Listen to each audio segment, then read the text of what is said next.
It is now the sixth day of Russia's invasion of Ukraine, and things could soon take a turn for the worse. Right now, a convoy of Russian troops about 40 miles long is bearing down on the capital.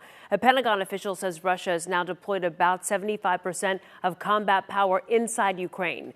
Ukraine's president is accusing Russia of committing war crimes as bombing and shelling around Kyiv intensifies.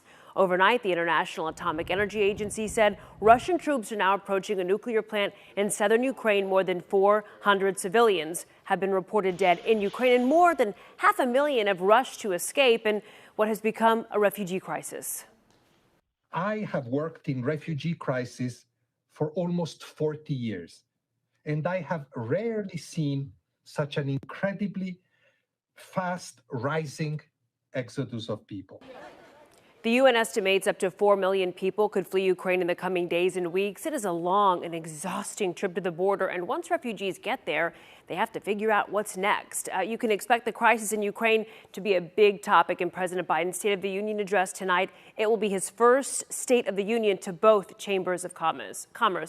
Cleo Green with us right now on what to expect in tonight's speech. There's been speculation. We have some ideas, but details are still left to be known. Yes, and here's the deal, Kara. Well, political experts say ever since Russia invaded Ukraine, well, the president has been reworking and reshaping his message for tonight. So it begins at 8 o'clock tonight, the president's first State of the Union address, and you can watch it right here on WFAA. All right, let's get to some of those issues and topics that we can expect for tonight. Of course, he's going to talk about rising inflation. Remember, the president said at one point this was just going to be a temporary inconvenience, so he's definitely going to have to clarify that and talk about that tonight, especially with rising gas prices as well. He also plans to resurrect some components of his Build Back Better plan and legislation for that, like the child tax credit, which could provide some immediate relief to families. Moving on here, he's going to be talking about pandemic fatigue, especially since millions of Americans have been vaccinated and the CDC